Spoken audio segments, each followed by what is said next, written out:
Okay, what I'm going to do now is to move on to the second part. As the advert says, this is the science part. Okay. Cognitive science, things which can happen to stop meetings operating effectively. The Quaker Business Method approach actually manages to mitigate many of these. Okay. That's the plan.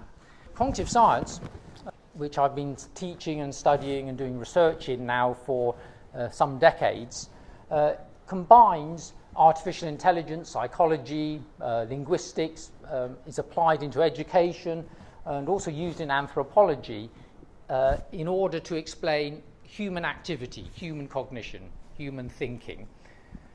It's a science of how humans process information. Okay? And it ranges, looking at phenomena at timescales from sub-second down to, say, 100 milliseconds, all the way through to what humans do, up to, say, a decade.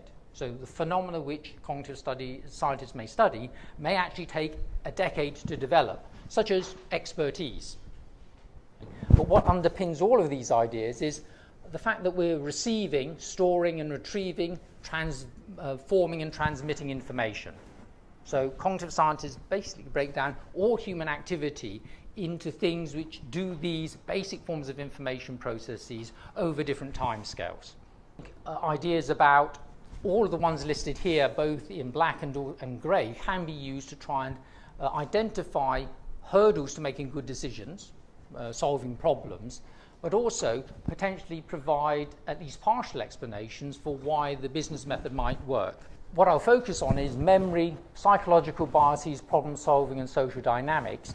What I'm going to do is, for each one of these processes, I'm going to think to what extent there may be things in the Quaker Business Toolkit which will counter the problems that arise due to the way that we just think and behave, or they may exacerbate those things, okay, or both. So again, this is a systematic decomposition again. Okay. So memory, there's lots of aspects of memory. We could even have a short course on memory, so I'll keep it short and just pick on two parts. Okay. So primacy and recency effects, basically, let's imagine a meeting, okay, and ideas are being presented over time within the meeting. Okay. Then which ideas are likely to be remembered if you were to ask people after the meeting what ideas were presented? And this is a well-established phenomena that the primacy effect, things which are presented early on are remembered, things which are presented late on are remembered, and all the stuff in the middle is forgotten. Okay? And so there's this natural process that distorts the information which we have available and which we might use to make a good decision. Right? So does the methods, Quaker Business Methods, actually try and work against this in some way? There's very thorough accounts of the way that we remember things in cognitive science. Okay? And so I think we're all used to the idea of one idea is sort of associated with another idea in mind. So if I say red and emergency vehicle, that's likely to cue fire engine for you. Right? Or if I say red and fruit, you might say strawberry or apple. But few of you would say jumbo jet as the association. So things are disconnected. Right? And so what we can imagine is that supposing you've got this complex network of experience and ideas, and you have a solution in your mind to a particular problem, right? And you're sat in a meeting, and somebody proposes an idea here, and so all of this network sort of represents your past experience and ideas. Okay? And so what's going to happen is there are certain links, certain ideas which are tightly linked, and other ones which are more weakly associated, and others which are completely disconnected. Right. And here we have a train of thought of recalling and memories to get an idea as an output from a particular input. And of course, as we're going along this path, what might happen is certain ideas which are triggered by side thoughts which we've had they contribute to this particular output. And so the more ideas that people contribute, the stronger you focus on this one solution. But what about all these other great ideas down here? How do we access them? What I've done is to take these ideas and say, okay, in terms of silence, does that help or not?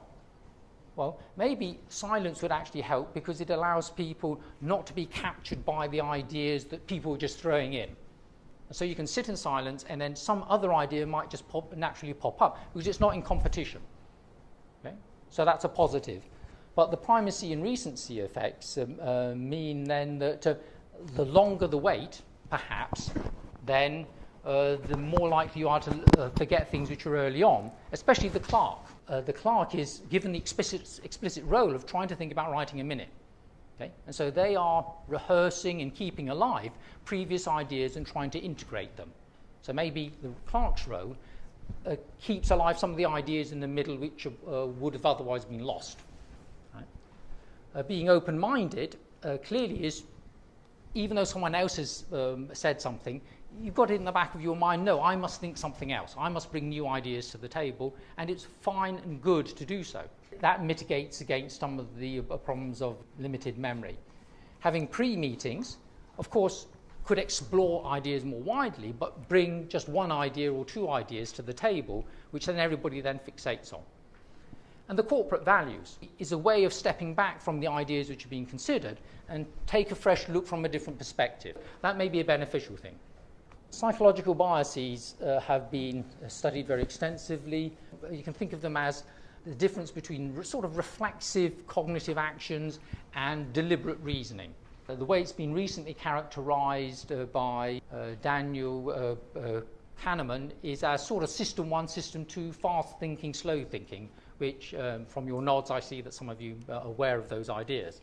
There's a small industry, maybe a large industry out there of psychologists looking for cognitive biases. I would say that it's a pretty good summary of cognitive biases, even though it is Wikipedia, and that normally I would say to students be extremely cautious.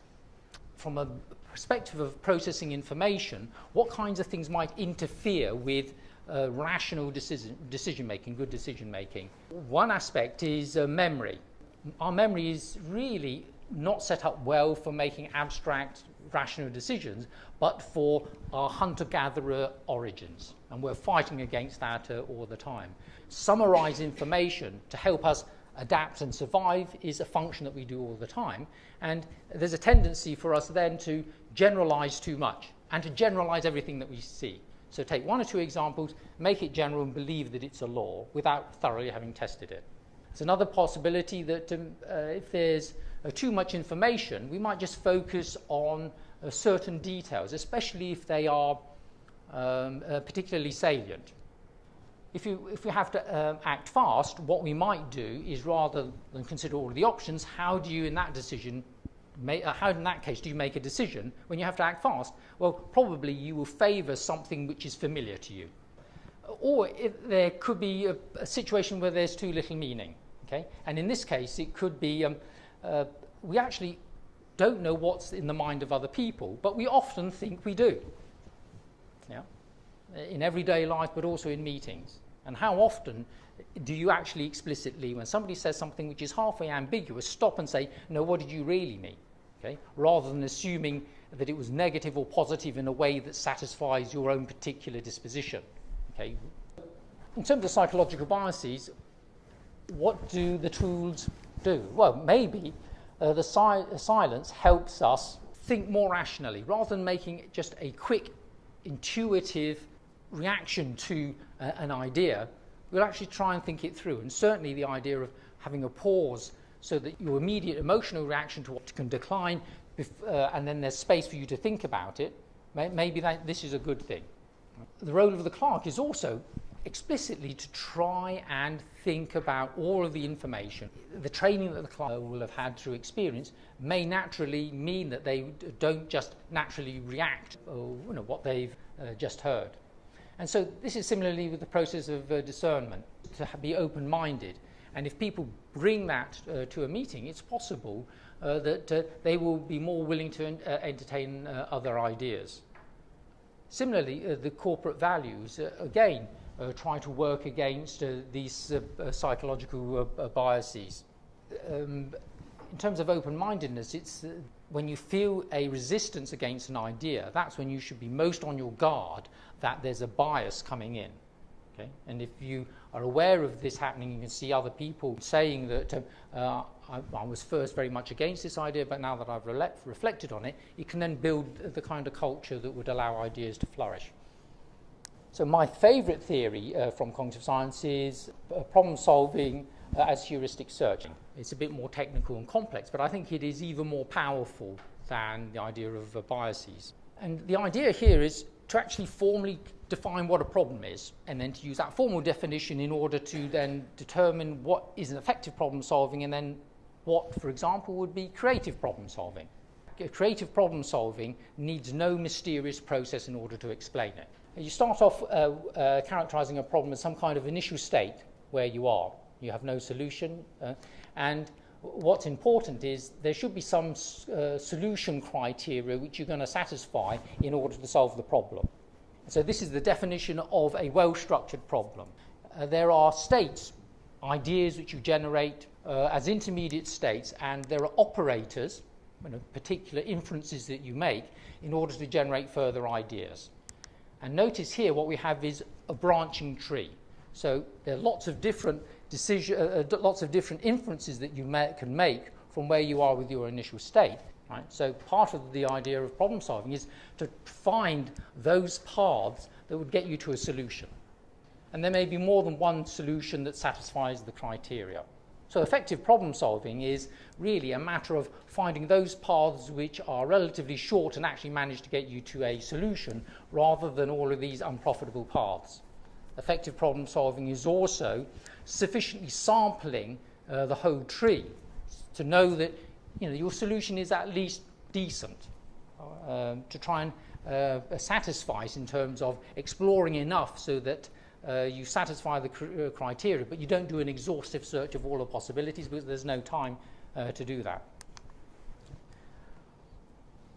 So how would we explain creative problem solving? Well, creative problems are often ones where there is no initial state, but often you don't know what kinds of inferences or what kind of information you need, and also you often don't know what kinds of conditions you have in order to satisfy the problem. Creative problem solving is actually to generate a new problem in which your problem pops up a different level, and it's the problem of finding the criteria for the solution. Actually go to a different space where you actually think of different moves that you can make within the well-structured space. Okay? And so the studies that cognitive scientists have done is actually shown this dance amongst different spaces. And even the process of scientific discovery, you can classify in terms of a search of a space of theories and a search of a space of possible experimental results, and then you combine the two, and they mutually constrain each other. So what are mysterious processes apparently can actually be explained quite rationally. So the clerk has an unenviable task of trying to keep tabs of all of the different avenues that have been searched in the problem space. Okay? And if the clerk themselves fixates too much on just one path or closes down contributions too early, the whole space may not be thoroughly explored. Okay? But then again, the clerk is trying to get some sense of what the overall space is in a way that not everybody else is trying to do. And so maybe then picking out the one or two paths which are the best paths amongst all of those that have been explored is what the role of the clerk is meant to be about. Having different kinds of minutes which you're going to write. So being clear up front, do you need a decision or do you just need to explore the idea and not make a decision, is one possibility, not to have fruitless conversations because you have a clear goal. Having the silence allows perhaps different parts of the tree to be searched because you could restart from somewhere else rather than carrying on digging deeper and deeper. Okay? So a silence and a break allowed you perhaps to reset and backtrack to somewhere earlier. The idea of open-mindedness can promote wider search. Given the amount of time, I'm not going to try and talk about each one of these links. Okay? The third aspect which I'll talk about is social dynamics. Right? And there's been a lot on this. Work, for example, by Milgram in his famous experiments on electric shocks, the notion of groupthink. Lots of work on don't do brainstorming. It's not a good way of generating ideas. Right? So if anybody really likes running groups that does brainstorming, there's much better ways to do it. One experiment carried out by Ash, what are the circumstances do you get conformity in a group? Right? So imagine you're in a meeting, and this meeting has the really arduous task of deciding which of these three sticks is the longest. You are the last person, and you've been set up, and all of the Confederates have been primed to say, it's C, it's C, it's C. Are looking at them thinking, is their eyesight terrible? And so the great temptation is also just to say C, to go along with the crowd. Here is a participant, they broke into a sweat because there's so much tension between the social environment versus the cognitive environment, where then discounting their own eyesight, maybe I've not understood the rules properly. The answer is really C, but I'm not smart enough to know what the answer is. A participant says C, and this is a picture from the original one, and if I could zoom in this poor character, the stress on his face is really quite intense. Right? You can easily break this phenomena by, if you have fewer Confederates, but if you have just one other person who says, no, actually, I think it's B, you will say B if one other person said B. Okay? It's enough. Right? And so this is the basis of groupthink. Take these ideas about social dynamics and look at the mappings. Exploring new ideas, being open-mindedness works towards counter the social dynamics. Okay? The idea of also discernment as well can counter some of these social pressures. Let me summarize. So in terms of memory, psychological biases, social dynamics, for each one of these tools, what we can do is say whether it mitigates it or it doesn't. And so this is my own personal interpretation. There's no empirical evaluation here. This is just my observations and also what it says in Faith and Practice. And by all means, play this game for yourself. If you have a look and see, how would you fill in this matrix? And certainly for me, and I could be biased here because I've sat in many meetings and maybe I've been socially influenced by being amongst many Quakers in those meetings, but the majority of these potential problems may well be mitigated by one or more of these tools. So that's my scientific analysis of why the business method might work.